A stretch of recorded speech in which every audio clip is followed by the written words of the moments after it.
আপনাদের পড়ে শোনাচ্ছিলাম নিকোস কাজানজাকিসের বিখ্যাত উপন্যাস জোরবা দ্য গ্রিক। উপন্যাসটির আজ পঞ্চম পর্ব। আজ আবার বৃষ্টি হচ্ছে। আকাশ নেমে এসে ধরিত্রীর সঙ্গে মিলেছে পরম স্নেহশীলতায়। একটা হিন্দু প্রতিকৃতি বা উদ্গত মূর্তির কথা মনে পড়ল। কোষ্ঠীপাথরে খোদাই। সেখানে লোকটা নরম হাতে দারুণ নাজুক সমর্পণের ভঙ্গিতে মেয়েটাকে জড়িয়ে সঙ্গম করছিল, যা দেখে মনে হবে যেন ওরা সময়ের লেহনে পরস্পরের দেহে একেবারে মিশে যেতে চাইছিল। যেন দুটো পতঙ্গকে আপনি সঙ্গম করতে দেখছেন। ঝিরঝিরে বাড়ি ওদের পাখায় পড়ে পাখা ভিজিয়ে দিচ্ছিল, আর মাটি ওদের জড়ানো পাল্টানো অবস্থাতেই ওই দুই সুস্বাদু আহার্যকে গিলছিল ধীরে, পরম তৃপ্তিতে। আমাদের ছাপড়া ঘরে বসে দেখি মাটি ক্রমে অন্ধকার হয়ে আসছে আর সমুদ্রের রং হচ্ছে হালকা সবুজ। সৈকতের এক প্রান্ত থেকে অন্য প্রান্ত যতদূর দৃষ্টি যায় একটা মানুষ নাই, না কোনো নৌকার পাল, না একটা পাখি। কেবল ভেজা মাটির গন্ধ ঢুকছিল জানলা দিয়ে। আমি উঠে দাঁড়িয়ে ভিখারির মতো বৃষ্টির পানির দিকে হাত বাড়িয়ে দিই। হঠাৎ কেন যেন কান্না পায়, কেমন একটা ভয় বোধ, না আমার নিজের নয়, গভীরতর আরও অস্পষ্ট একটা ভীতি যেন উঠে আসে ভেজা পৃথিবীর কন্দর থেকে। এমন যেন এক গবাদি পশু আপন মনে নিশ্চিন্তে ঘাস খেতে খেতে কিছুই না দেখা সত্ত্বেও হঠাৎ বোধ করে যেন তাকে বন্দি করা হচ্ছে এবং পালাবার পথ নেই। তখন সে যেমন আতঙ্কগ্রস্ত হয় সেরকম। আমি চিৎকার করতে চাই, কারণ ভাবলাম এতে হয়তো ভয়টা কাটবে, কিন্তু লজ্জা হয় চেঁচাতে। বৃষ্টি ঝরছে তো ঝরছেই। জানলা দিয়ে তাকাই, দেখি মেঘেরা লিগনাইট পাহাড়টা ঢেকে ফেলেছে। অর্ধশায়িত মহিলার মুখচ্ছবি এখন সম্পূর্ণ আবৃত। এরকম ঝিরিঝিরি বৃষ্টির মুহূর্তগুলো দুঃখবোধকে কি দারুণ ইন্দ্রিয়জ অনুভবে সমৃদ্ধ করে। এমন যেন আপনার আত্মা একটা প্রজাপতি, সে ভিজে সাপটা হয়ে এখন মাটিতে লেপ্টে পড়ে আছে। আপনি মনের গভীরে সব তিক্ত স্মৃতি যেন বৃষ্টির জলের মতোই জমিয়ে রেখেছিলেন। বন্ধু বিচ্ছেদ, মেয়েদের নিষ্প্রভ হয়ে যাওয়া হাসি, ডানা খোয়ানো প্রজাপতির মতো স্বাদ আহ্লাদ, যা এখন দেখতে হয়েছে সুককীটের মতো, এবং সেই সুককীট এখন হামা দিয়ে আপনার হৃৎপত্রে উঠে তা কুড়ে কুড়ে খাচ্ছে। বৃষ্টি আর সোদামাটির মধ্য থেকে ধীরে ধীরে দৃশ্যমান হয় আমার বন্ধুর মুখচ্ছবি। সে তখন ছিল ককেশাসের পর্বতাঞ্চলে পরবাসী। আমি হাতে কলম নিয়ে কাগজের ওপর ঝুঁকি এবং আমার দুঃখের ভূত তাড়ানোর চেষ্টায় বৃষ্টির এই ফিনফিনে জাল ছিঁড়ে তার সঙ্গে কথা বলতে শুরু করি। প্রিয় বন্ধু, তোমাকে এই চিঠি লিখছি ক্রিট দেশের এক নির্জন সমুদ্র সৈকত থেকে। এখানে আমার ভাগ্যদেবী এবং আমি একমত হয়েছি এই বলে যে, এক, এখানে আমি কয়েক মাস থাকবো খেলতে, পুঁজিপতি হবার খেলা খেলতে একটা লিগনাইট খনির স্বত্বাধিকারী হিসেবে। আর দুই, যদি খেলায় জিতি তো বলবো এটা তো খেলা ছিল না, ছিল এক কঠিন সিদ্ধান্ত, এবং এর বলেই আমি আমার জীবনের ধারা পাল্টিয়ে দিয়েছি। তোমার হয়তো মনে আছে, বিদায়ের সময় তুমি বলেছিলে যে আমি একটা বইয়ের পোকা। বেশ, তো সেই দিনই আমি ঠিক করেছি যে লেখালেখি ছেড়ে দেব, অন্তত কিছুদিনের জন্য, নাকি চিরকালের জন্যই, এবং সক্রিয় কাজে নিজেকে সমর্পণ করব। আমি একটা ছোট লিগনাইট সমৃদ্ধ পাহাড় ইজারা নিয়েছি, শ্রমিক নিয়োগ করেছি এবং হাতে তুলে নিয়েছি কুড়াল, বেলচা, গ্যাসের বাতি, ঝুড়ি, ট্রলি, ট্রাক। আমি খনির সুড়ঙ্গ পথ বের করেছি এবং সেদিক দিয়ে খনির অভ্যন্তরে ঢুকেছি। এই সবই করেছি তোমার বিরক্তি উৎপাদনের জন্য। আর মাটির মধ্যে খোঁড়াখুড়ি করে সুড়ঙ্গ পথ সৃষ্টির মাধ্যমে গ্রন্থকীট আজ পরিণত হয়েছে নেউলে। আশা করি আমার এই রূপান্তর তোমার অনুমোদন পাবে। এখানে আমার আনন্দ প্রবল, কারণ তা খুবই সরল এবং তা সৃষ্টি হয় সব চিরকালীন উপাদান থেকে, নির্মল বাতাস, সাগর, গমের রুটি থেকে। আর সন্ধ্যায় এক অসাধারণ সিন্দাবাদ নাবিক আমার সামনে জামাই পেতে বসে আর নানা গল্প বলে। তার কথা শুনতে শুনতে আমার সামনে পৃথিবী বড় হতে থাকে। মাঝে মাঝেই যখন কথায় কুলায় না, সে উঠে নাচতে শুরু করে, আর যখন নাচেও হয় না, তখন সে কোলে তুলে নেয় শান্তুরি এবং বাজায়। কখনো সে বাজায় উদ্দাম বুনো সুর, তখন মনে হয় দম বন্ধ হয়ে আসছে। তখন হঠাৎ বুঝতে পারি যে জীবনটা আমার বর্ণহীন, দুঃখে ভরা এবং মনুষ্য নামের অযোগ্য। কখনো সে বাজায় বিষাদের সুর, তখন মনে হয় জীবন আমার দ্রুত বয়ে যাচ্ছে। আঙ্গুলের ফাঁক দিয়ে বালির মতো ঝুরঝুর করে ঝরে যাচ্ছে, এবং জীবনের নেই কোনো নির্বাণ প্রাপ্তি। তাঁতির মাকুর মতো আমার হৃদয় কেবল বুকের ভেতর একবার এদিক একবার ওদিক করে। এই মুহূর্তে অন্তর আমার বয়ন করছে যে কটা মাস ক্রিটে থাকবো তাদের। ঈশ্বর ক্ষমা করুন, আমার মনে হয় আমি সুখেই আছি। কনফুসিয়াস বলেন, অনেকে সুখ খোঁজে মানুষের অবস্থানের উচ্চতর স্তরে, অন্যেরা খোঁজে নিচের স্তরে, কিন্তু সুখ থাকে মানুষের সমান উচ্চতায়। কথাটা সত্যি, সেজন্য সুখ আছে বটে, অবশ্যই রয়েছে, তবে তা আছে সব মানুষের উচ্চতার মাপে। যা যেমন উচ্চতা তার তেমন সুখের মাপ। প্রিয় ছাত্র এবং শিক্ষক আমার, এটাই আমার আজকের দিনের সুখ। আমি সুখ মাপি, উদ্বেগ নিয়ে মাপি, বারবার মাপি, এটাই দেখতে আমার এই মুহূর্তের উচ্চতা কতটুকু। কারণ তুমি ভালোই জানো যে মানুষের মাপ সবসময় এক থাকে না, বাস্তবিকই তা পাল্টায়। আবহাওয়া অনুযায়ী, নীরবতা নির্জনতা অনুযায়ী মানুষের আত্মা পাল্টায়, অথবা পাল্টে যায় যে সঙ্গ বা পরিবেশে সে বাস করে সেই অনুযায়ী। তুমি নিশ্চয়ই মানুষকে মনে করো পিঁপড়ে, কিন্তু আমার এই নির্জন অবস্থা থেকে দেখলে মানুষকে সেরকম মনে হয় না, বরং মনে হয় সে এক বিশাল দৈত্য, ডাইনোসর, টেরোড্যাকটিল, এবং এমন এক পরিবেশে সে বাস করছে যেখানে আটকে গেছে কার্বন অ্যাসিড এবং পুরো হয়ে জমে আছে পচা ভেষজের স্তূপ, দুর্বোধ্য, অর্থহীন, বিপর্যয়কর জঞ্জাল। তুমি তো পিতৃভূমি, জাতি ইত্যাদির ভাবনা পছন্দ করো, আমাকে প্রলুব্ধ করে মহাপিতৃভূমি আর মানবতার ধারণা।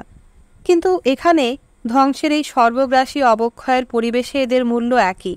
আমরা অনুভব করি যেন আমাদের একটা দম দেওয়া ঘড়ির মতো কয়েকটা শব্দ উচ্চারণ করতে শেখানো হয়েছে। না, শব্দও নয়, কিছু এলোমেলো আওয়াজ দিতে, একটা আহ কিংবা একটা ওহ। এরপরই আমাদের দফা রফা, আমরা ফেটে পড়ি।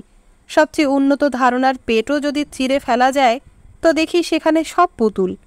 ইসুপগুলির ভুসি দিয়ে ঠেসে রাখা হয়েছিল, আর দেখি ভুসির মধ্যে কৌশলে লুকানো রয়েছে একটা স্প্রিং, টিনের তৈরি। তুমি তো জানো যে এইসব অতিশয় নিষ্ঠুর চিন্তাভাবনা আমাকে কাতত্ব করেই না, উল্টো আমার অন্তর্লীন আগুনকে জ্বালিয়ে রাখতে এরা অপরিহার্য জ্বালানি হয়ে ওঠে। কারণ যেমন আমার শিক্ষক বুদ্ধ বলেন, আমি দেখিয়াছি, এবং যেহেতু আমি দেখিয়াছি এবং চোখের পলকে আনন্দময়ী খেয়ালি অদৃশ্য নাট্য পরিচালকের সঙ্গে চোখ বন্ধ করে একটা সমঝোতায় পৌঁছেছি, সেজন্য এখন পৃথিবীতে আমার যে ভূমিকা তাতে অভিনয় করে যাব, এবং অভিনয় করব সামঞ্জস্য বজায় রেখে, সাহস না হারিয়ে। কারণ সেই ভূমিকা সেই একজন বিশ্বপতি আমাকে দেননি, যিনি আমাকে চাবি মাইরা দিছেন ছাইরা, বরং এই ভূমিকায় আমি নিজের ইচ্ছাশক্তি দ্বারা নিজেই ঘড়িতে দম দিয়ে অবতীর্ণ হয়েছি। কেন? কারণ আমি দেখিয়াছি, এবং লর্ড গড কারাঘিওজিস নিয়ন্ত্রিত এই মঞ্চের অভিনয়ে আমি নাটক উপস্থাপনায় সহযোগিতাও করেছি। এই জন্যেই বিশ্ব নাটমণ্ডলের ওপর চোখ ঘুরিয়ে আমি তোমাকেও দেখতে পাই, ওইখানে ককেশাসের ওই সব কিংবদন্তির আস্তানায় বসে তুমিও তোমার ভূমিকা পালন করে যাচ্ছ। আমি দেখতে পাই, বন্ধু, তুমি লড়ে যাচ্ছ। হাজার হাজার স্বজাতির মানুষ যারা মৃত্যু ঝুঁকিতে রয়েছে তাদের রক্ষা করতে তুমি লড়ে যাচ্ছ। তুমি এক মেকি প্রমিথিউস। তবু যা হোক, তোমাকে অশুভ শক্তি সত্যিকারের অত্যাচার নির্যাতনই ভোগ করতে হচ্ছে, সেই সব যেগুলো তুমি প্রতিরোধ করো এবং যেগুলো দ্বারা তুমি নিজেও প্রতিরুদ্ধ হও, ক্ষুধা, শীত, অসুখ, মৃত্যুর অন্ধ শক্তিগুলো। কিন্তু তোমার তো আছে অহংকার। তুমি অবশ্যই কখনো কখনো এই দেখে উৎফুল্ল হও যে তোমার অন্ধকারের বিধ্বংসী শক্তিগুলো এত অসংখ্য এবং দুর্ভেদ্য, কারণ এভাবে তোমার বাঁচার উদ্দেশ্য আরও বীরত্বব্যঞ্জক হয়ে ওঠে, এবং তোমার আত্মার সংগ্রাম আরও বেশি বিয়োগান্ত মহত্ব অর্জন করে এই দেখে যে এমন লড়াইয়ে জেতার সম্ভাবনা নাই বললেই চলে। এমন জীবন তুমি নিশ্চয়ই সুখের জীবন বলে মনে করো, আর যেহেতু সেরকম মনে করো তাহলে সেটা সেরকমই। তুমিও তোমার নিজের মাপে সুখ কেটে ছেটে নিয়েছ, আর এই মুহূর্তে তোমার মাপ, ঈশ্বরের তারিফ করি, তোমার মাপ আমার চেয়ে বড়। ভালো শিক্ষক কখনোই এর চেয়ে বড় প্রতিদান আশা করেন না যে তিনি এমন শিষ্য তৈরি করবেন যে তাকে ছাড়িয়ে যাবে। আমার কথা ধরলে বলি, আমি প্রায়ই ভুলে যাই, নিজের অবমূল্যায়ন করি, পথ হারাই, আমার বিশ্বাসের ভিত তৈরি করি অবিশ্বাসের মোজাইকে। কখনো এমন অনুভব করি যে আমার দর কষাকষি করা উচিত, একটা ক্ষণিক মুহূর্ত যাপন করে জীবনের বাকি অংশ তার প্রতিদান হিসেবে দিয়ে দেওয়া উচিত। কিন্তু তুমি শক্ত হাতে ধরো হাল এবং কখনো ভোলো না, এমনকি এই জীবনের মধুরতম সর্বনাশা মুহূর্তেও ভোলো না কোন দিক পানে তুমি তোমার নাওয়ের গলুই স্থির করেছ। তোমার মনে আছে সেই দিন, যেদিন আমরা গ্রিসে ফেরার আগে ইতালি হয়ে আসছিলাম? আমরা ঠিক করলাম যে পন্টাস অঞ্চলটা দেখে যাব। সেখানে পরিস্থিতি ছিল বিপজ্জনক। একটা ছোট শহরে আমরা হুড়াহুড়ি করে ট্রেন থেকে নেমে পড়ি। অন্য একটা ট্রেন ধরতে হবে এবং সেজন্য হাতে রয়েছে মাত্র 1 ঘন্টা। স্টেশনের কাছেই ঘন সবুজ গাছপালা ভরা একটা পার্কে যাই। সেখানে বড় বড় পাতাওয়ালা গাছ, কলা গাছ, কালো ধাতব রঙের নলখাগড়া, মৌমাছি জুটেছিল ফুলে ভরা একটা শাখায়। মধুকরদের মধু চুষতে দেখে আনন্দে ডালটা থিরথির করে কাঁপছিল। যেন স্বপ্নে আছি সেভাবে আমরা নীরব আনন্দে হাঁটছিলাম। হঠাৎ দেখো, ফুলের পথের মাকে 2 কিশোরী এসে পড়ে। ওরা হাঁটতে হাঁটতে একটা বই পড়ছিল। এখন আর মনে নেই ওরা কেমন ছিল দেখতে, সুন্দরী না গড়পড়তা। শুধু মনে আছে একজন ফর্সা, অন্যজন কালো, এবং দুজনের গায়েই ছিল বাসন্তী ব্লাউজ। আর সাধারণত যা স্বপ্নেই ঘটে, আমরা দৃপ্ত ভঙ্গিতে মেয়ে দুটোর দিকে এগিয়ে যাই। তুমি মৃদু হেসে ওদের বললে, যে বইই পড়ো না কেন, আমরা কিন্তু তা নিয়ে আলাপ করতে পারি। ওরা গোরকি পড়ছিল। আমাদের হাতে সময় না থাকায় আমরা দ্রুত আলাপ করি জীবন, দারিদ্র্য, মানসিক দ্রোহ, ভালোবাসা ইত্যাদি নিয়ে। আমাদের তখনকার আনন্দ বেদনার কথা কখনো ভুলব না। মনে হচ্ছিল আমরা আর ওই 2 অচেনা কিশোরী যেন খুব পুরাতন বন্ধু, পুরনো প্রেমিক প্রেমিকা। ওদের দেহ ও আত্মার ভার যেন পড়ল আমাদের ওপর। আমরা ত্বরা করলাম, কারণ আর কয়েক মিনিট পরই ওদের হারাবো। ওদের সঙ্গে চিরকালের জন্য ছাড়াছাড়ি হয়ে যাবে। সেই বাতাসের তরঙ্গে ছিল ঝঞ্ঝা আর মৃত্যুর আভাস। ট্রেন এসে পড়ে, হুইসেল দেয়। আমরা কেঁপে উঠি, যেন স্বপ্ন থেকে জাগি। করমর্দন করি। আমাদের হাতের কঠিন এবং বেপরোয়া বন্ধন ভুলি কি করে? বেচারা 10টা আঙুল পরস্পরকে ছাড়তে চাচ্ছিল না। ওদের একজন মরার মতো ফ্যাকাশে, অন্যজন হাসিতে উচ্ছল। মনে আছে আমি তোমাকে বললাম, আচ্ছা, গ্রিস আর কর্তব্য এদের অর্থ কি? আর সত্য তো এইখানেই। তুমি জবাব দিলে, গ্রিস আর কর্তব্যের কোনো অর্থ নেই। তবু সেই অর্থহীনের জন্যই এসো আমরা স্বেচ্ছায় প্রাণ দিই। কিন্তু তোমাকে এসব লিখছি কেন? লিখছি এটাই দেখাতে যে আমরা যে সময়টুকু একত্রে কাটিয়েছি তার কিছুই ভুলিনি। ভালো অভ্যাস, খারাপ অভ্যাস, যাই বলো, একত্রে থাকলে আমরা নিজেদের আবেগানুভূতি কাটছাট করে প্রকাশ করি। এখন অন্তত এই চিঠির মাধ্যমে তা খোলামেলাভাবে প্রকাশের সুযোগ পাওয়া গেল। এখন যেহেতু তুমি নয়ন সম্মুখে নাই এবং আমার মুখের ভাবভঙ্গিও তুমি দেখতে পাবে না, এবং যেহেতু এখন গদগদ বা হাস্যকর কোনোটাই শোনার আশঙ্কা নাই, সেজন্য এখন নিঃসংকোচে বলতে পারি, বন্ধুবর, তোমাকে সত্যি প্রচণ্ড ভালোবাসি। চিঠি লেখা শেষ হয়। বন্ধুর সঙ্গে আলাপ করে এখন নির্ভার বোধ করি। জোরবাকে ডাকি, যেন ভিজে না যায় সেজন্য সে একটা বড় পাথরের চাইয়ের আড়ালে বসে পাহাড়ের কোন ঢাল বরাবর সে শূন্য তারের রাস্তা বানাবে তারই হিসাব করছিল। চিৎকার করে ওকে ডাকি, জোরবা, চলে এসো, চলো গ্রামের দিকটায় ঘুরে আসি। তুমি মনে হয় ফুরফুরে মেজাজে আছো বস, এখন তো বৃষ্টি হচ্ছে, যাও না, একাই ঘুরতে যাও। হ্যাঁ আছি তো, কিন্তু ফুরফুরে ভাবটা নষ্ট করতে চাই না। দুজন একসঙ্গে গেলে সেটার সম্ভাবনা থাকবে না, চলে এসো। সে হাসে। যাক, আমাকে তাহলে দরকার হয় তোমার, চলো যাই। ওর পশমি ক্রিটান কোটটা পরে নেয়, তাতে চোখা হুড। কোটটা আমারই দেওয়া। কাদাপানির মধ্যে হেঁটে গিয়ে আমরা রাস্তায় উঠি। তখনও বৃষ্টি হচ্ছিল। পাহাড়ের চূড়াগুলো ঢাকা পড়েছিল। একশ্বাস বাতাসও নেই কোথাও। নুড়ি পাথরগুলো চকচক করছে। বেটে লিগনাইট পাহাড়টা কুয়াশার আস্তরে রুদ্ধশ্বাস হয়ে পড়েছে। মনে হচ্ছিল যেন পাহাড়টার নারী বদন বৃষ্টিতে চেতনা হারিয়ে এখন মানবিক শোকে আবৃত হয়েছে। বারিশ হলে মানুষের অন্তর কাঁদে, জোরবা বলে। এজন্য খারাপ আবহাওয়া দেখলে অবশ্যই বিরক্ত হবে না বস।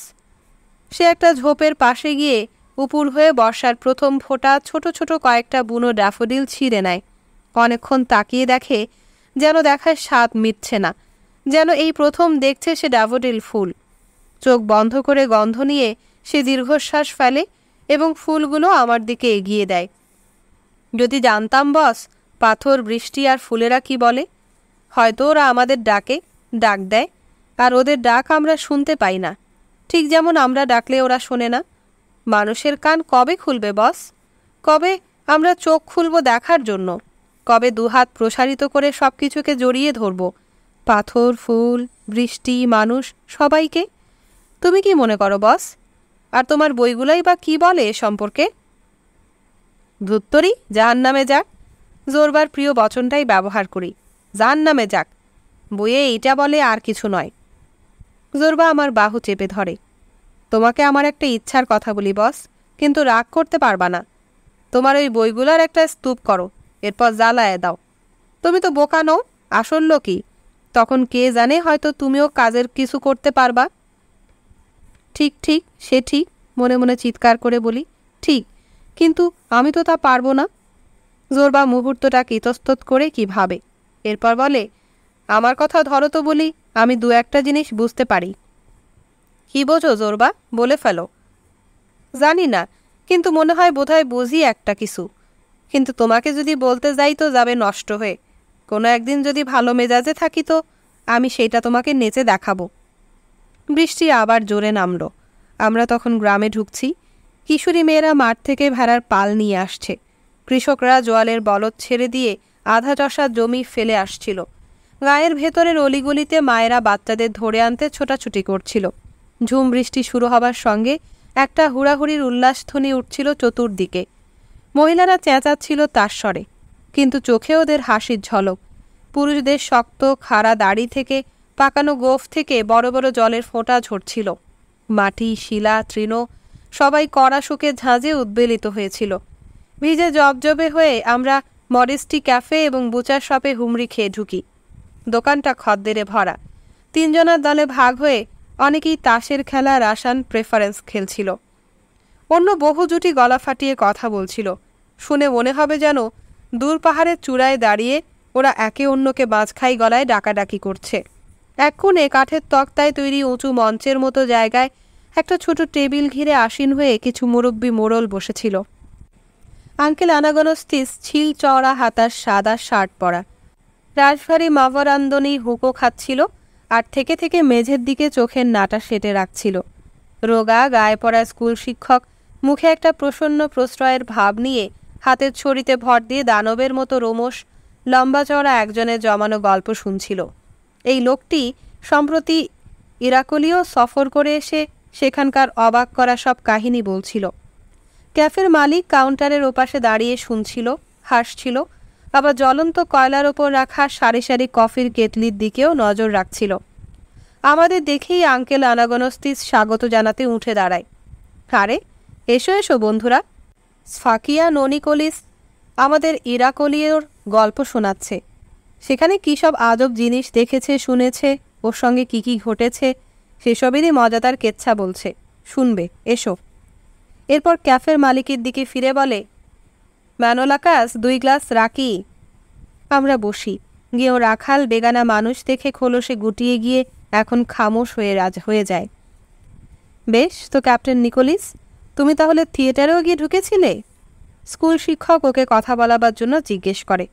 তো কেমন লাগলো থিয়েটার বলো? স্ফাকিয়া ননিকোলিস ওর লম্বা হাত বাড়িয়ে মদের গ্লাস তুলে নেয় এবং সাহস সঞ্চয় করে এক ঢোকে গেলে। ঢুকিনি আবার? অবশ্যই ঢুকেছি, চিৎকার করে সে বলে। ওরা সবাই বলা বলি করছিল ওই মুরগি কোতোপলির কথা। বারবার শুনি মুরগি কোতোপলির কথা। তাই এক রাতে বুকে ক্রস এঁকে আমি বললাম, আমি যাইতে চাই, কিরা লাগে আমি যাবই, গিয়া তারে দেখব, আমিও তারে দেখব। কেন সবাই তারে মুরগি বইলা ডাকে? বেশ তো কি দেখলে নিকোলিস? আঙ্কেল আনাগনস্তিস জিজ্ঞেস করে। দোহাই বলো, কি দেখলে? দেখিনি কি তাই বলো। বালটা দেখলাম, ঈশ্বরের দোহাই, আমার জানের দোহাই, বাল। কি শরমের কথা, খালি পয়সা শ্রাদ্ধ হইল। বিরাট একটা শুড়িখানা মনে হয়, কিন্তু গোল, অনেকটা মারাই উঠানের মতো। ভেতরে খালি চেয়ার আর মোমদানি, আর মানুষের মানুষ। ঢুকে মনে হলো এ কই আইলাম। আলো এতই করা যে চোখে কিছু দেখি না। নিজে নিজে বলি, আরে শয়তান, এরপর ওরা আমারে জাদু করবে, বরং কাইটা পড়ি। সেই মুহূর্তে একটা ফালপাড়া কাপড়ের বস্তা আইসা আমার হাত চাইপা টাইনা ধরে। আরে আমারে কই নিতেছো? আমি চেঁচাই, কিন্তু সে খালি টানতেই থাকে আর হির হির কইরা টাইনা নিয়া বইতে কয়। আমি বুইয়া পড়ি। সামনে পিছনে দুই পাশে মানুষ আর মানুষ। পিছনে চাইয়া দেখি ছাদ পর্যন্ত মানুষ। তখন মনে হয় এইখানে তো বাতাস নাই, দম বন্ধ হইয়া মরব, ফুইলা ফাইটা যাব, এইখানে হাওয়া নাই। তখন পাশের মানুষরে জিগাই, ও ভাই, কইতে পারো ওই নটিগুলা কই থেকে আইছে? তো বেটায় পর্দার দিকে দেখায়া কয়, কেন, ওই ভিতর থাইকা? তখন অন্য সকলের মতন আমিও পর্দার দিকে চাইয়া থাকি। হ্যাঁ, ঠিকই তো, দেখি এরপরই একটা ঘন্টি বাজে আর পর্দা উঠা যায়। আর যেমন কয়, ওই নটি মুরগি তোমার সামনে মঞ্চে আইসা খাড়ায়। কিন্তু এটা তো মুরগি নয়, সে এক মাইয়া মানুষ, ঠিক আছে? সব হাত পাও চোখ মুখ লইয়া এক মাইয়া মানুষ। মঞ্চের উপর সে পাছা দোলাইয়া লেজ নাড়াইয়া হাঁটাহাঁটি করল। কিছুক্ষণ পর অতিষ্ঠ হইয়া মাইসে হাততালি দিতে শুরু করলে সে সুরুত কইরা পর্দার ওই পারে ঢুইকা যায়। গ্রামবাসী হাসতে হাসতে গড়াগড়ি যায়। ফাকিয়া ননিকলিস লজ্জা পেয়ে রেগেমেগে দরজার দিকে তাকায়। বিষয় পাল্টাতে সে বলে, বাইরে বৃষ্টি পড়তেছে। তার দৃষ্টি অনুসরণ করে সবাই বাইরে তাকায়। ঠিক সেই মুহূর্তে মনে হয় শয়তানেরই কারসাজি। এক মহিলা দৌড়ে এসে ঢোকে। সে তার কালো স্কার্টটা হাঁটুর ওপর পর্যন্ত তুলে ধরে রেখেছিল। কাঁধে একগোছা ভিজে কালো চুল। শরীরের গড়ন বেশ ভালো, স্বাস্থ্যবতী, দোলা লাগানো নাদুস নিতম্ব। ভিজে কাপড় শরীরে লেপটেছিল, ফলে বেশ তাজা মাছের মতো আকর্ষণীয় গড়ন ফুটে উঠেছিল। আমি হতচকিত হয়ে উঠি। এ কেমন বনের পশুরে বাবা! আমার কাছে তাকে নরখাদক বাহিনী বলেই মনে হলো। মহিলা মুহূর্তকাল মাথা ঘুরিয়ে ক্যাফের ভেতরটা তার ধারালো চোখ দিয়ে একবার রেকি করে নিল। তার রক্তিমাভ মুখমণ্ডল জলজল করছিল। চোখের চকিত চাহনি সঞ্চরণশীল এবং উজ্জ্বল। ও দোহাই পানাঘিয়া, বলে ওঠে এক নাদান ছোকরা। মুখে তার কেবল কচি কচি দাড়ি গজিয়েছে। সে জানলার কাছে বসেছিল। জাহান্নামে যারে আগুনের দলা, গো গো করে ওঠে গায়ের চকিদার মানুল আকাশ। অভিশপ্ত হ তুই, পুরুষের পাতলুনে আগুন ধরা নেভাস না তুই। জানলার ওখানটায় বসা নাদান বালক একটা গান ধরে গুনগুন করে, দ্বিধান্বিত স্বরে এবং পরে বেশ চড়া কর্কশ গলায়।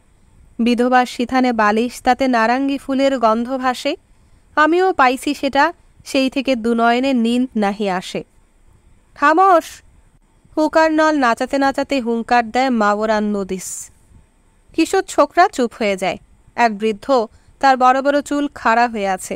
তো সে এখন চকিদার মানুল আকাশের দিকে ঝুঁকে ফিসফিস করে বলে, তোমার চাচা কিন্তু আবার স্যাতে গেছে। মেয়েটা যদি একবার তার হাতে পড়ে তো সে একেবারে ছিঁড়ে কুড়ে ফেলবে। আহা বেচারি, ঈশ্বর তার হাত দারাজ করুক। ওহ মুরুবি আঞ্জলুয়স, মানুল আকাশ বলে, তুমি যে বিধবার স্কার্টের দিকে নজর দিচ্ছিলে, তাতে তো মনে হয় ওইখানে তুমি আটকা পড়ছো। কি শরমের কথা! তুমি না চার্চের বাতি জ্বালাও? তোমারে যা বললাম, ঈশ্বর তার হেফাজত করুন। আজকাল যে কিসিমের পোলাপান গায়ে জন্মাইতেছে, তাদের বোধহয় তুমি দেখনি। তারা মানুষের বাচ্চা না, ফেরেশতা। জানো কেন? ওই ব্যবহারে ধন্যবাদ এই পুরা গায়েন সে নটি। ঘরের বাতি নিভায় তুমি ভাববা ওই দুইটা হাতে তুমি বউরে জড়ায় ধরো নাই, ধরছো ওই ব্যবহারে। আর এই জন্যই দেখো আজকাল গায়ে কেমন সুন্দর পোলাপান জন্মাইতেছে। কিছুক্ষণ নীরব থাকার পর বুড়ো আন্দ্রইলিও বিড়বিড় করে, যে উড়োগুলা তারে পেঁচায় শোয় সেগুলাই বীর্যবান। আহ বন্ধুরে, বয়সটা আমার যদি হইতো 20, মাভরান্নদিসের পোলা পাভলিসের মতন। এখন যে কোনো সময় দেখবে সূর্য উঠতেছে আবার। কেউ একজন হাসতে হাসতে মন্তব্য করে। এখন সবাই দরজার দিকে তাকায়। বৃষ্টি এখনও মুষলধারে হচ্ছে। পাথর নুড়ির ওপর দিয়ে কলকল করে পানি ছুটেছে। আকাশের প্রান্ত থেকে প্রান্তে ঘন ঘন বিজলি চমকাচ্ছিল। বিধবা চলে যাওয়ার পর থেকেই জোরবা হতভম্ব হয়ে আছে। আমার দিকে ফিরে এখন সে মাথা নেড়ে বলে, বৃষ্টি তো থেমে গেছে বস, চলো যাই। সে সময় এক তরুণ ছেলে দরজায় এসে দাঁড়ায়।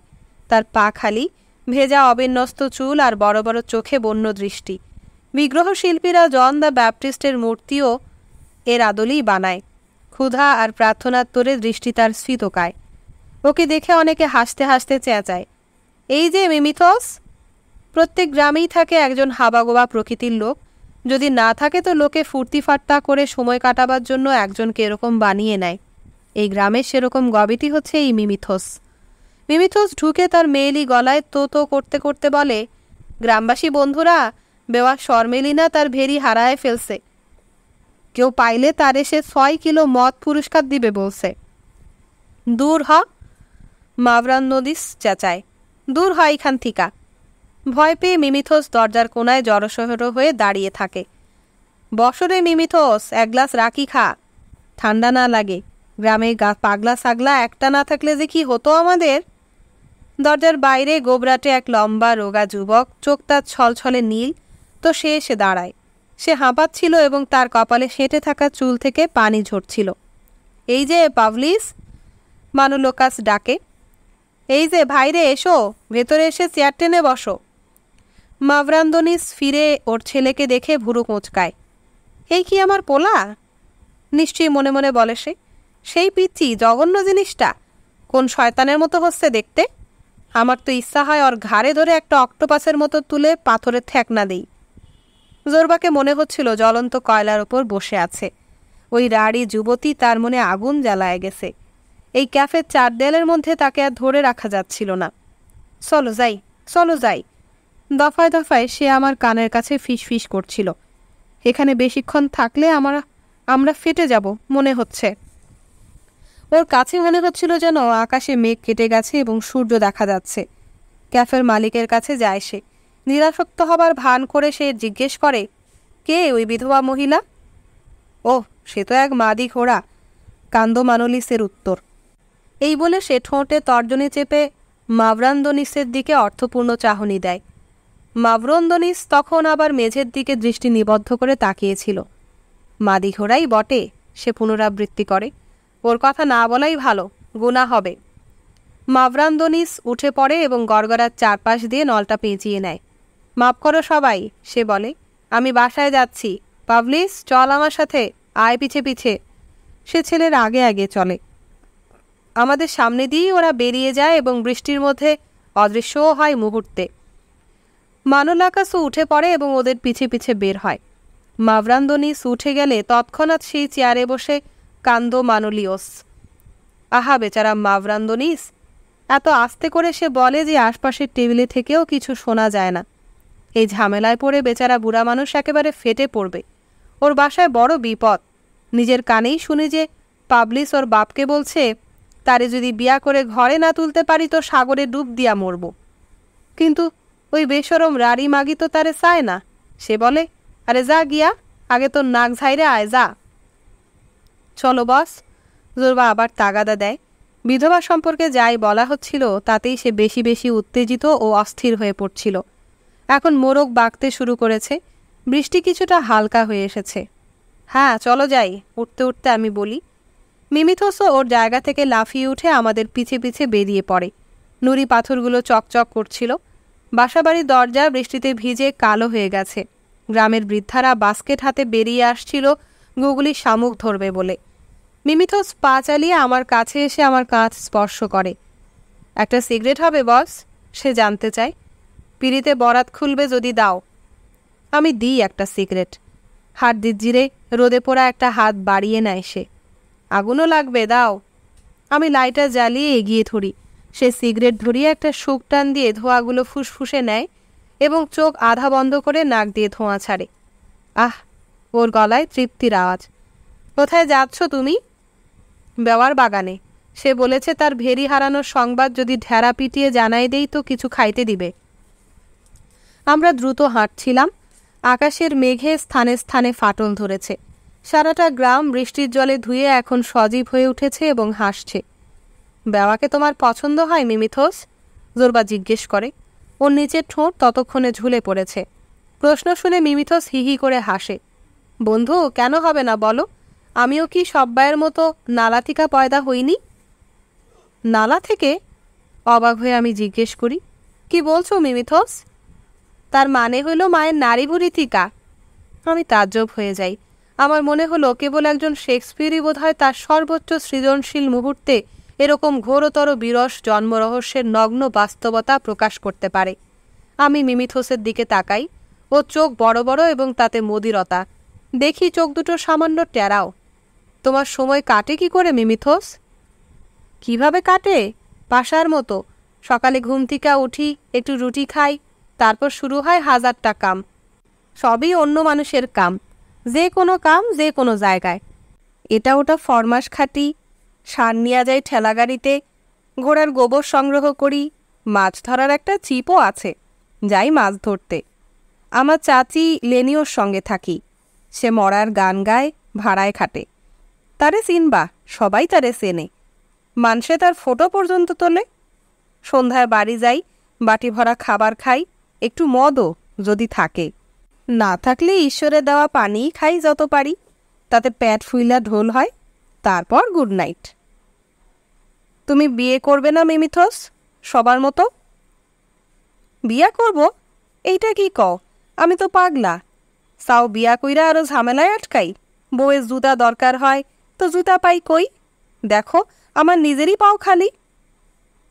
তোমার কি জুতা নাই?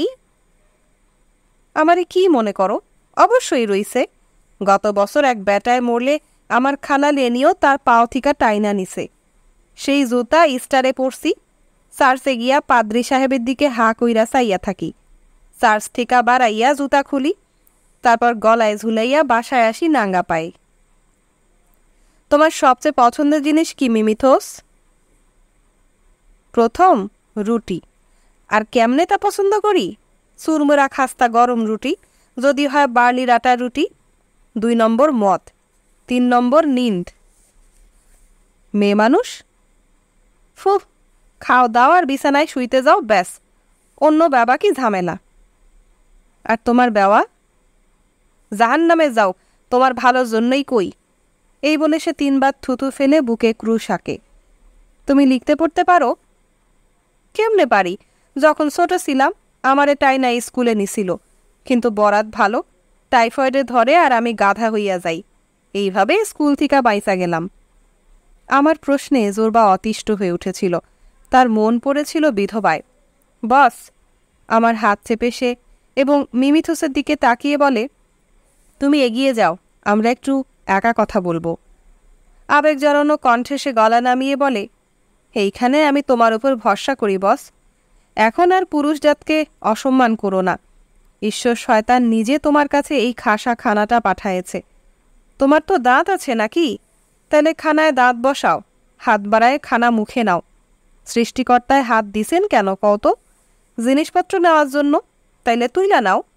বয়সকালেই আমি বস্তা বস্তা মেয়ে মানুষ দেখছি, কিন্তু এই শালার বেওয়া একেবারে শীর্ষগুলারেও কাঁপায়া দেয়। একটু অসহিষ্ণু হয়ে রেগেই উত্তর দেই, আমি কোনো ঝামেলায় জড়াতে চাই না জোরবা। আমার বিরক্তি হয়েছিল, কারণ অন্তরের অন্তঃস্থলে জানতাম আমিও ওই শক্তিশালী সুঠাম দেহ চেয়েছি, কারণ কিছুক্ষণ আগে এক কামদগ্ধ বুনো পশুর মতোই আমার সামনে দিয়ে সে হেঁটে গেছে মৃগনাভির গন্ধ ছড়াতে ছড়াতে। তুমি ঝুট ঝামেলা চাও না? হতবাক হয়ে জোরবা জিজ্ঞেস করে। তাহলে দয়া করে বলবে কি তুমি কি চাও?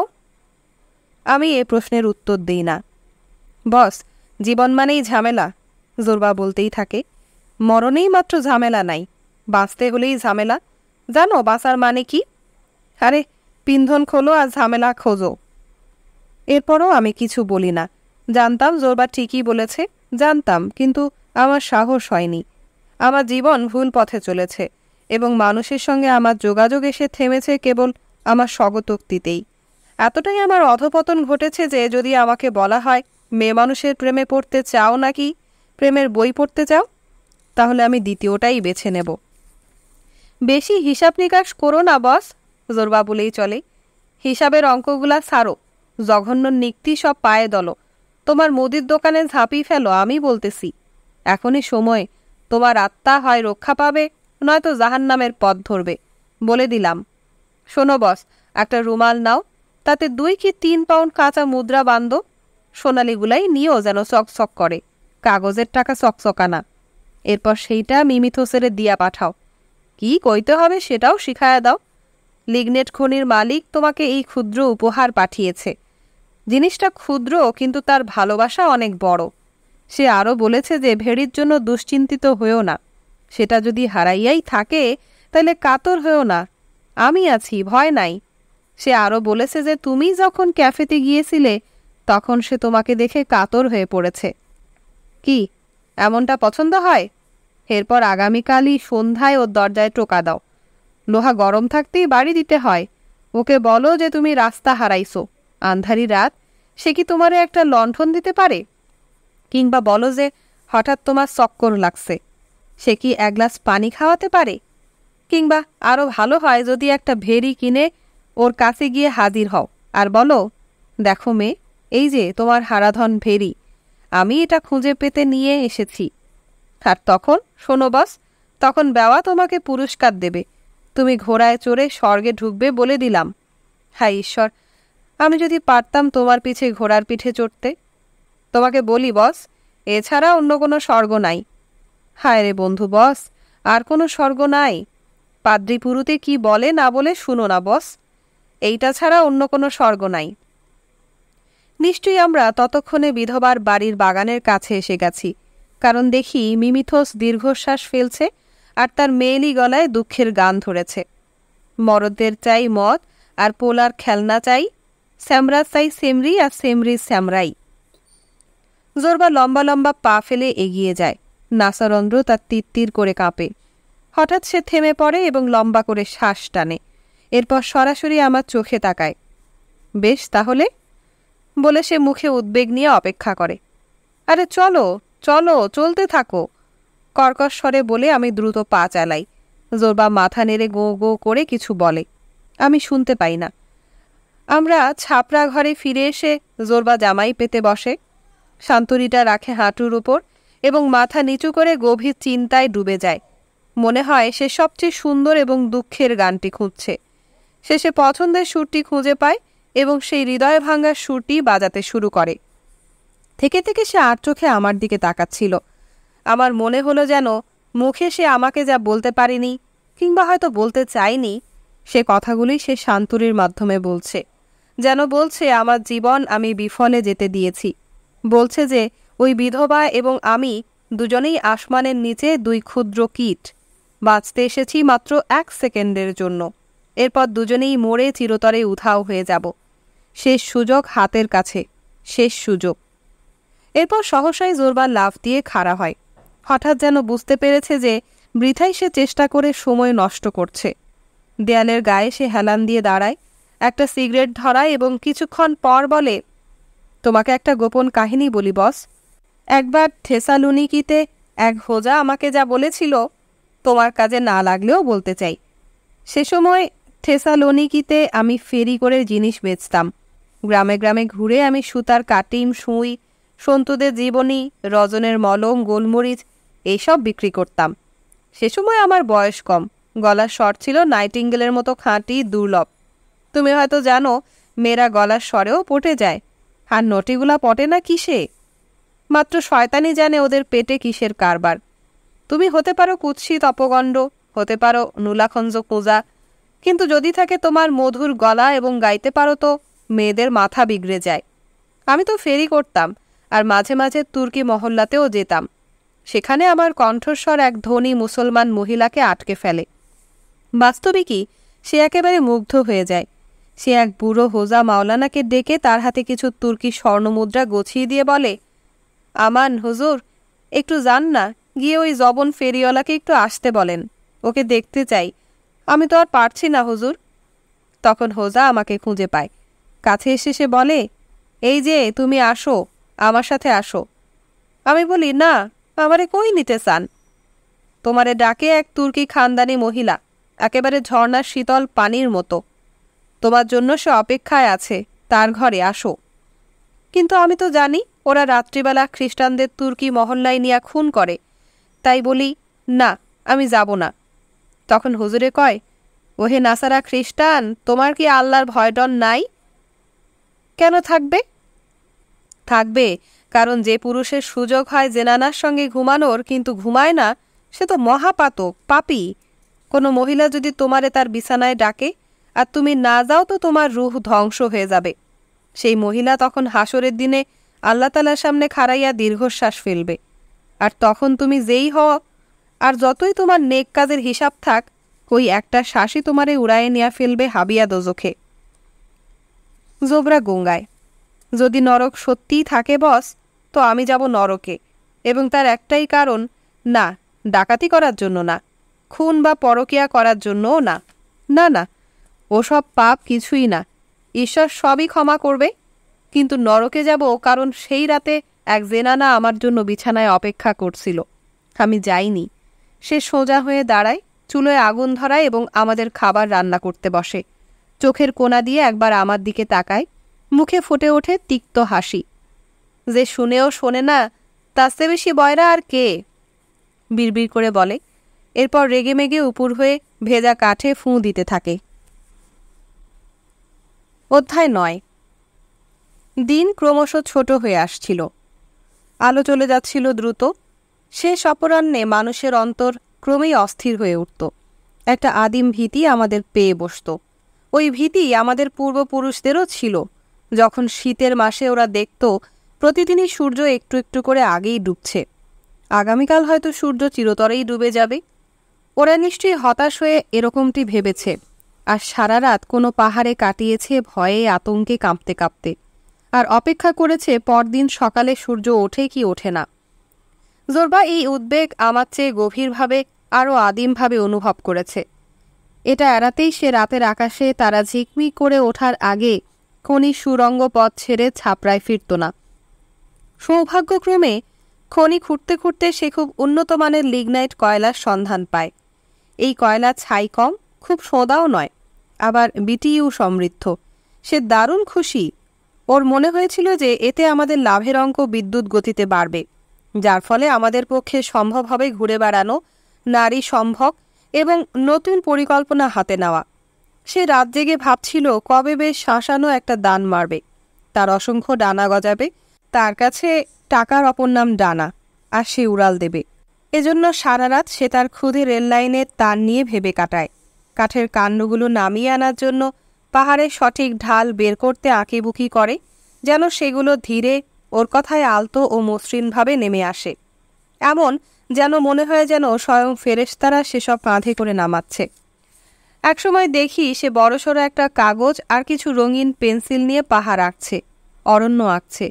কেবল তার কাঠের গুঁড়ি তারে আটকে আছে, নামছে, এইসব আঁকছে। আর গুঁড়িগুলোকে দেখি ডানে বামে দুটো করে ডানাও জুড়ে দিয়েছে। গোলাকার সমুদ্রের বন্দরে কালো কালো নৌকা, ছোট ছোট টিয়া পাখির মতো দেখতে সবুজ রঙের নাবিক, সারেং এবং হলুদ কাঠের গুঁড়ি বোঝাই বড় বড় গয়নার নৌকা। ছবির চার কোণায় প্রত্যেকটিতে একজন যাজক দাঁড়িয়ে, তার মুখ থেকে গোলাপি রিবন বেরিয়ে আছে। তাতে বড় অক্ষরে লেখা, প্রভু তুমি মহান আর চমৎকার তোমার কাজ। ইদানিং দেখি জোরবা রাতের খাবার রাঁধার সময় তাড়াহুড়ো করে চুলা ধরায়। এরপর খাওয়া হয়ে গেলে সে দ্রুত চলে যায় গ্রামের দিকে। কিছু সময় পর ফেরে মুখ বেজার করে। একদিন ওকে জিজ্ঞেস করি, এ অসময়ে কোথায় গিয়েছিলে জোরবা? কই যাই না যাই তাতে বালের তোমার কি, বলে সে বিষয় পাল্টায়। এরকম একদিন সন্ধ্যাবেলা ঘরে ফিরে আমাকে বেশ উদ্বেগের সঙ্গে জিজ্ঞেস করে, ঈশ্বর কি আছে নাকি নাই? আপনার কি মনে হয় মহামান্য বস? আর যদি থেকেই থাকে, সবই সম্ভব, তো তারে আপনি কেমন দেখেন? আমি না জানার ভঙ্গিতে কাঁধ নাচাই। আমি মস্করা করছি না বস, আমার মনে হয় ঈশ্বর একেবারে আমার মতন, খালি একটু বড়সড় আর একটু তাকত বেশি, আর কিছুটা বেশি পাগলা। উপরন্তু সে অমর। সে বৈশা আছে একগাদা নরম মেষ চামড়ার ওপর খামাখা, আর তার বসতবাড়ি হইল আসমান। তবে আমাদের ঘর যেমন পুরানা পেট্রোল টিনের তৈরি, তারটা সেরকম নয়। তার বাসা মেঘের তৈরি। তার ডান হাতের চাকু কিংবা বাটখারা ধরা নাই। ওই শালার যন্ত্রপাতি তো কষাই আর মুদির জন্য। না, ওইসব কিছু না। সে ডাইন হাতে ধইরা রইছে মোটা একটা স্পঞ্জ, যেটা বৃষ্টি ভরা মেঘের মতো পানিতে ফোলা। তার ডান পাশে স্বর্গ আর বামে নরক। তখন আয়সা হাজির হয় এক আত্মা, ছোটোখাটো জিনিস একটা, কিন্তু সে উদাস, কারণ সে তো পিরান হারায় ফেলছে। পিরান মানে তার শরীর, আর সে খুব কাঁপতেছে। ঈশ্বর তার দিকে চায় আর আস্তিনে মুখ ঢাইকা হাসে, কিন্তু ভান করে যেন পুলিশ। এইদিকে আয়, গম্ভীর গলায় সে হুঙ্কার সারে। আয় এইদিকে রে হতভাগা পাপিষ্ট। তারপর সে জেরা করতে শুরু করে। ন্যাংটা আত্মা তখন ঈশ্বরের পায়ে লুটায় পড়ে, কেঁদে কয়, দয়া করো, দয়া করো, আমান, আমি পাপ করেছি। এবং যত পাপ সে করেছে তার একটা ফিরিস্তি দিতে থাকে। আবেগ ভরে সে পাপ কাহিনী বলতেই থাকে, যেন শেষ নাই। ঈশ্বর ক্লান্তি বোধ করে, হাই তোলে, এরপর ঝাড়ি মারে, থাম থাম, দোহাই তোর থাম, তোর পাপ বৃত্তান্ত শুনতে শুনতে তো কাহিল হয়ে গেলাম। এরপরই স্পঞ্জের এক ঘষায় শুরুত করে সব পাপ মুইসা দেয়। দূর হ, বাইর হ, যা গিয়া ঢোক, স্বর্গে ঢোক, আত্মাকে সে এইভাবে বলে। আর এই যে পিটার, এই হতভাগারেও অন্যদের সঙ্গে ঢুকতে দে। জেনে রাখো বস, ঈশ্বর খুব বড় মাপের মহাজন, আর সেটাই হলো মহাজনের লক্ষণ, মাফি করা। মনে আছে সেই দিন সন্ধ্যায় যখন জোরবা এইসব প্রলাপ বকছিল, তখন তাচ্ছিলের হাসি না হেসে পারিনি। কিন্তু সেই থেকে ঈশ্বরের এই স্বর্গীয় কোমল হৃদয়, উদার সর্বকর্মা মহাজনের রূপ আমাদের মধ্যে মাংসল সংহতি নিয়ে পোক্ত হচ্ছিল। আরেকদিন সন্ধ্যায়, সেদিনও বৃষ্টি হচ্ছিল, আমরা ঘরে কয়লার চুলার পাশে গুটিসুটি হয়ে বসেছিলাম, আর আগুনের তাতে বাদাম ভাজা হচ্ছিল। তখন জোরবা আমার দিকে ফিরে অনেকক্ষণ তাকিয়ে থাকে, যেন কোনো এক বিরাট রহস্যের কথা তুলবে। শেষে আর থাকতে না পেরে বলে, বস, যদি বলো তো খুশি হব, আমার মধ্যে তুমি কোন কিসিমের শয়তান দেখো? আমারে কানে ধইরা তুমি বাইর কইরা দাও না কেন? আমি তো তোমাকে বলেছি লোকে আমারে শ্যাতলা ছাতা বলে ডাকে, কারণ অভাগা যেদিকে চায় সাগর শুকায়ে যায়, যেখানেই যাই সব ছাই কইরা ফালাই, মিডিয়ানের মুখে দেই চুনকালি। বস, তোমার ব্যবসাও যাবে ভেস্তে। আমি কই, আমারে চটকানো দিয়া ফালাইয়া দাও। উত্তরে বলি, তোমাকে আমার খুব পছন্দ জোরবা, ঠিক আছে, ব্যাস এসব নিয়ে আর কথা নয়। কিন্তু বস, তুমি কি বোঝো না, আমার মাথায় গড়বড়, হতে পারে স্ক্রু কিছুটা বেশি টাইট, হতে পারে সামান্য ঢিলা, কিন্তু সহি মতো যে নাই তা নিশ্চিত। দেখো, ওই বিধবা সম্পর্কে এভাবে বললে তুমি বুঝতে পারবা ওই বিধবার জন্যে দিনরাত আমার শান্তি নাই। না, আমি নিজের জন্য বলতেছি না, না, কসম কাইটা বলতে পারি ব্যাপারটা সেরকম না। আমি তারে কি কইরা পাবো? তারে তো আমি ছুঁইয়াও দেখব না। আমার জন্য সে একটু বেশি উঁচা, কিন্তু সে বারোয়ারি হয়ে যাবে সেইটাও চাই না। আমি চাই না সে প্রত্যেক রাতে একা একা ঘুমাক। এটা ঠিক না বস, ভাবতেই অসহ্য লাগে। এজন্য রাতে ওর বাসার আশপাশে টহল দিয়া বেড়াই, আর সেজন্যই তুমি দেখো যে আমি বাইরে হইয়া যাই, আর তুমি জিগাও কই যাই। কিন্তু জানো কেন যাই? দেখতে ওর বাসায় কেউ শুইতে আসে কি না, যেন সেইটা দেখতে পাইলে মনে শান্তি হয়। এ কথা শুনে আমি হাসতে শুরু করি। হেসো না বস, মেয়ে মানুষ যদি একা ঘুমায় সেটার দায় আমাদের পুরুষদের সবার। পরদিন সকালেই ঈশ্বরের হালখাতায় আমাদের প্রত্যেকের নাম উঠবে, হিসাব দিতে হবে। যেমন বললাম, ঈশ্বর হাতের স্পঞ্জের ঘষা দিয়ে সব দোষী ক্ষমা করবেন, কিন্তু এই যে একটা পাপ, এইটা তো তিনি মাফ করবেন না। হতভাগা সেই পুরুষ যে মেয়ে মানুষের সাথে শুতে পারে কিন্তু শোয় না, হতভাগ্য সেই নারীর যে পুরুষের সাথে শোবার যোগ্য কিন্তু শোয়নি। সেই তুর্কি হোজায় আমারে যা বলছিল মনে আছে? কিছুক্ষণের জন্য সে চুপ করে, এরপর হঠাৎ জিজ্ঞেস করে, মানুষ মরলে কি আবার জানে ফিরে আসে? না জোরবা, আমার মনে হয় না। আমারও মনে হয় না, কিন্তু যদি সে আসতো তো ওই পুরুষগুলার কথা বললাম যারা দায় পালন করেনি, সেই দলছুটগুলা, তারা কিন্তু পৃথিবীতে ফিরে আসতো জানো, কিসের আকারে? খচ্চরের, যেগুলা সাধারণত নিবীর্য। সে আবার থামে এবং কি চিন্তা করে। হঠাৎ তার চোখ চিকচিক করে ওঠে, কিছু একটা পেয়ে গেছে এরকম উত্তেজনায় সে চিৎকার করে। কে জানে, আজ দুনিয়ায় যত খচ্চর দেখি তারা হয়তো সেই মানুষগুলাই, সেই হাবাগোবা যারা পুরুষ হয়ে জন্মেও পুরুষ ছিল না, মেয়ে হয়ে জন্মেও মেয়ে ছিল না, আর তাই তারা হয়ে গেল খচ্চর। এখন তাই পশুগুলো এমন ঘাটতেরা। আপনার বিবেচনায় কি বলে মহামান্য বস? আমি বলি যে তোমার মাথার স্ক্রু এখন একটু বেশি ঢিলা। হেসে উত্তর দেই, আরে এখন ওঠো, যাও তোমার শান্তরি ধরো। না বস, আজ শান্তরি না, দোষ নিও না। আমি যে এই বকবক করেই যাচ্ছি জানো তুমি কিসের জন্য? কারণ মনে আমার বহুত সমস্যা, বহুত উদ্বেগ। নতুন সুরঙ্গ পথ জাহান্নামে যাও, এইটা আমার মাথা ব্যথার কারণ হতে যাচ্ছে। আর এখন তুমি আমারে শান্তরি বাজাইতে বলো? এ কথা বলে সে জ্বলন্ত ছাইয়ের ভেতর থেকে বাদাম খুঁচিয়ে তোলে, আমাকে দেয় এক মুঠো এবং গ্লাসে ভরে রাখি। গ্লাসে গ্লাসে ঠুকে আমি বলি, ঈশ্বর যেন ডান দিকেই পাল্লার ভর নামান। জোরবা সংশোধন করে বলে, বাম দিকে। এখন পর্যন্ত ডান দিক ভালো কোনো ফল দেয়নি। এক ঢোকে তরল বন্যি পান করে সে শুয়ে পড়ে। কাল, শেষে বলে, কাল আমার পুরা শক্তির প্রয়োজন। 1000টা দানবের বিরুদ্ধে লড়তে হবে বস। Good night. পরদিন আলো ফুটতেই জোরবা সোৎসাহে খনির ভেতরে কাজে নিমজ্জিত হলো। ভালো কয়লার দিকেই শ্রমিকরা সুড়ঙ্গ খুঁড়তে সক্ষম হয়েছে। সুড়ঙ্গের ছাদ থেকে পানি চুইয়ে পড়ছিল এবং শ্রমিকরা কালো পাকে মাখামাখি হয়ে হাঁটাচলা করছিল। সুড়ঙ্গ ছাদ শক্তিশালী করার জন্য দুদিন আগে জোরবা গাছের কাণ্ড নিয়োজিত করেছিল, কিন্তু ও কেন যেন স্বাচ্ছন্দ্য বোধ করছিল না। ছাদের খুঁটিগুলো যতটা মোটা হওয়া প্রয়োজন ছিল ততটা মোটা ছিল না। জোরবা তার গভীর অন্তর্দৃষ্টি দিয়ে খনির পাতাল পথের গোলক ধাঁধায় যা ঘটছিল তা হয়তো বুঝতে পেরেছিল। এমন যেন পাতাল পথ তার নিজেরই শরীর। সে বুঝতে পারছিল খুঁটিগুলো নিরাপদ নয়। চির খাওয়ার সূক্ষ্ম আওয়াজ অন্যদের কানে না গেলেও সে শুনতে পাচ্ছিল তার গভীর অন্তরে। বুঝতে পারছিল ছাদের ভারে ঠেকনাগুলো গোপনে গঙ্গাচ্ছে। ওই দিন আরেকটি ব্যাপার জোরবার অস্বস্তি বাড়িয়ে তুলেছিল। ঠিক যখন সে খনিকূপে নামতে যাবে তখন গায়ের পাদ্রী ফাদার স্টিফানোস তার খচ্চরে চড়ে ওই পথে তড়িঘড়ি যাচ্ছিল পাশের কনভেন্টে মৃত্যু পথযাত্রী এক নানকে শেষ আচার পালন করাতে। সৌভাগ্যক্রমে পাদ্রী তার সঙ্গে কথা বলার আগেই সে তার শার্টে 3 বার থুক করে থুতু ফেলার সময় পায়। Morning father. পাদ্রীর কুশল বিনিময়ে সে মুখ ভার করে উত্তর দেয়। মুহূর্তকাল পরে নিচু স্বরে বলে, আরে শয়তান, আমার পিছনেই থাক। যা হোক, ওর মনে হলো এই ভূত তাড়ুয়া উক্তি সম্ভাব্য বিপদ এড়াতে যথেষ্ট নয়। তাই একটু বিচলিত অবস্থায় সে সুরঙ্গ পথে নেমে যায়। সেখানে লিগনাইট আর অ্যাসিটিলাইনের কড়া গন্ধ। সুরঙ্গের ছাদ ঠেকা দেওয়া খাম্বাগুলাকে কয়েকদিন আগেই শক্ত করে লাগাবার চেষ্টা করছিল শ্রমিকরা। জোরবা কর্কশ খিটখিটে মেজাজে ওদের সুপ্রভাত জানায় এবং জামার হাতা গুটিয়ে নিজেও কাজে লেগে যায়।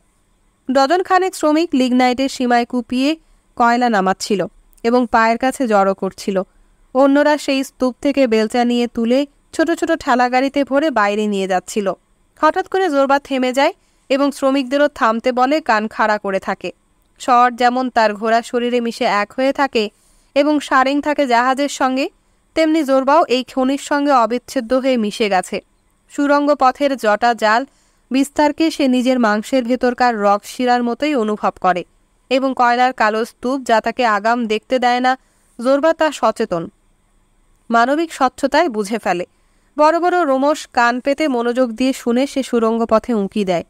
ঠিক সেই সময় আমি ওখানে গিয়ে হাজির। ঝুপড়িতে আমি হঠাৎ চমকে জেগে উঠেছিলাম, যেন অশুভ কিছুর ইঙ্গিত পেয়েছিলাম, যেন একটা হাত আমাকে ধাক্কা দিয়ে তুলে দিল। চটজলদি কাপড় পরে আমি ছুটে বেরিয়ে যাই। জানতাম না কেন এত হুড়োহুড়ি করছি এবং কোথায় যাচ্ছি, কিন্তু আমার শরীর কোনো রকম দ্বিধা না করে খনির পথ ধরেছিল। জোরবা যখন উৎকণ্ঠা নিয়ে কান খাড়া করে কিছু একটা শোনার চেষ্টা করছিল, ঠিক সেই মুহূর্তে আমি গিয়ে উপস্থিত হই। কিছু না, খানিক পরে সে বলে। হঠাৎ মনে হলো, না, কাজে হাত লাগাও কর্মীরা। সে পেছন ফিরে তাকিয়ে আমাকে দেখে ঠোঁট উল্টায়। বস, এই 7 সকালে তুমি এখানে কি করছো? এরপর আরও কাছে এসে ফিসফিস করে বলে, যাও না বস, ওপরে উঠে নির্মল বায়ু সেবন করো, যাও। অন্য আরেক দিন এসে এখানে কাজ দেখো। হয়েছে কি জোরবা? কিছু না, ভাবতেই পারিনি আজ সকালে প্রথমেই এক পাদ্রীর সঙ্গে দেখা হয়ে যাবে। যাও তুমি। যদি কোনো বিপদ ঘটে এবং তা আন্দাজ করে আমি কেটে পড়ি তো আমার জন্য সেটা কি লজ্জার ব্যাপার হবে না? হ্যাঁ, হবে তো, জোরবার উত্তর। তুমি হলে কি করতে, যেতে? না। তাহলে? জোরবাকে কি করতে হবে সেটা এক কথা, তার মানদণ্ড আলাদা, বিরক্তি নিয়ে সে বলে। আর অন্যরা কি করবে সেটা আর এক কথা। কিন্তু তুমি যদি মনে করো চলে গেলে তা হবে লজ্জার, তাহলে যেও না, থাকো। সুরঙ্গ ছাদে লাগানো কাঠের ফ্রেমে শক্ত করে পেরেক ঠুকতে জোরবা ভারী একটা হাতুড়ি নিয়ে পায়ের বুড়ো আঙুলে দাঁড়িয়ে পড়ে। আমি একটা অ্যাসিটিলেনের গ্যাসের বাতি হুড়কো থেকে নামিয়ে নিয়ে কাদার মধ্যে ওপর নিচ হাঁটি আর কালো চিকচিকে কয়লায় রেখা দেখি। কত শত কোটি বছর আগে নিশ্চয়ই এখানকার বিশাল অরণ্যরাজি গিলে খেয়েছে মাটি। মাটি তার সন্তানদের হজম করে রূপান্তরিত করেছে। গাছপালা পাল্টে হয়েছে লিগনাইট, লিগনাইট হয়েছে কয়লা। এরপর আগমন জোরবার সেই কয়লা আবিষ্কার করতে। গ্যাসের বাতি আবার খাম্বার পেরেকের সঙ্গে ঝুলিয়ে রেখে আমি জোরবার কাজ দেখি। সে কাজে একেবারে মজ্জমান, অন্য কিছুই এখন তার মাথায় নেই। সে এখন মাটি, গাইতি কুড়াল আর কয়লার সঙ্গে এক হয়ে গেছে। হাতুড়ি পেরেক যেন তার শরীরে রূপান্তরিত হয়ে এখন সংগ্রাম করছে কাঠ আর সুরঙ্গ ছাদের বেরিয়ে থাকা অংশের সঙ্গে। এই পুরো পাহাড়টার ওপর শক্তি প্রয়োগ করে পাহাড়ি পার্শ্বদেশ খুঁচিয়ে বিদায় নেয়ার আগে কয়লা চুরি করার প্রয়াস চালিয়ে যাচ্ছে। বস্তুকে জোরবা অনুভব করে অব্যর্থ প্রবৃত্তি দ্বারা, এবং সে হাতুড়ি আর কুড়ালের আঘাত করেছে ঠিক সেই সব জায়গায় যেখানে পাহাড় দুর্বল এবং যেখানে সে শরীর ছেড়ে দেয়। আর সারা শরীর কাদা ধুলায় ল্যাপটানো অবস্থায় শুধু চোখের সাদা অংশ জ্বলজ্বলে। এমন মূর্তিতে যখন সে আবির্ভূত হলো, তখন আমার কাছে তাকে মনে হলো সে কয়লার ছদ্মবরণ পড়েছে। বস্তুতে সে কয়লাই হয়ে গেছে, যেন প্রতিপক্ষের অজ্ঞাতে তার কাছে পৌঁছতে পারে এবং তার ভেতরের প্রতিরক্ষা ব্যূহ ভেদ করে দখল নিতে পারে। সাবাস জোরবা, সাবাস! আমি স্বতঃস্ফূর্তভাবে চিৎকার করে উঠি, কিন্তু সে কোনো পাত্তাই দেয় না, ফিরে তাকায় না পর্যন্ত। সেই মুহূর্তে তার সময় কোথায় এক অনভিজ্ঞ মাংসপিণ্ডের সঙ্গে কথা বলার, যে কিনা হাতে গাইতি কুড়ালের বদলে ধরে আছে ছোট্ট পেন্সিলের গোড়া। সে এখন ব্যস্ত, কথা বলার বিলাসিতা তার নাই। একদিন সন্ধ্যায় সে বলেছিল, আমি যখন কাজে থাকি তখন কথা বলবা না, আমি মটকাতে পারি। মটকাবে জোরবা? কেন? এই তো আবার শুরু হলো তোমার কেন, বাচ্চাদের মতো। কিভাবে তোমাকে বোঝাবো? কাজের সময় আমি সম্পূর্ণ মগ্ন, পায়ের নখ থেকে মাথার চান্দি পর্যন্ত টান টান হয়ে পাথর বা কয়লা যেটাই যখন বশ করছি, কিংবা শান্তরি, তখন তুমি আমাকে হঠাৎ স্পর্শ করো যদি, কিংবা কথা বলো, আর আমি ফিরে তাকাই তো মটকাবো না? কিন্তু তুমি এসব বুঝবে কি করে? আমি ঘড়ির দিকে দেখি, প্রায় 10টা বাজে। নাস্তার সময় হয়ে গেছে বন্ধুরা, আমি বলি। বলতে কি সময় পেরিয়ে গেছে? সাথে সাথে শ্রমিকরা সানন্দে হাতিয়ার যন্ত্রপাতি সব একদিকের কোনায় ফেলতে থাকে, মুখের ঘাম মুছে ফেলে এবং সুড়ঙ্গ পথ থেকে বেরোবার জন্য প্রস্তুত হয়। কাজে একেবারে বুঁদ হয়ে থাকায় জোরবা আমার নির্দেশ শুনতে পায়নি। শুনতে পেলেও অবশ্য সে কাজ বন্ধ করত না। একটু দাঁড়াও, শ্রমিকদের উদ্দেশ্যে আমি বলি। প্রত্যেকে একটা সিগারেট নাও। শ্রমিকরা আমাকে ঘিরে দাঁড়িয়েছিল এবং আমি পকেট হাতড়াচ্ছিলাম সিগারেটের প্যাকেটের জন্য। হঠাৎ দেখি জোরবা কেঁপে উঠল। সুড়ঙ্গের ভেতরের দেয়ালে সে কান ঠেসে ধরেছে।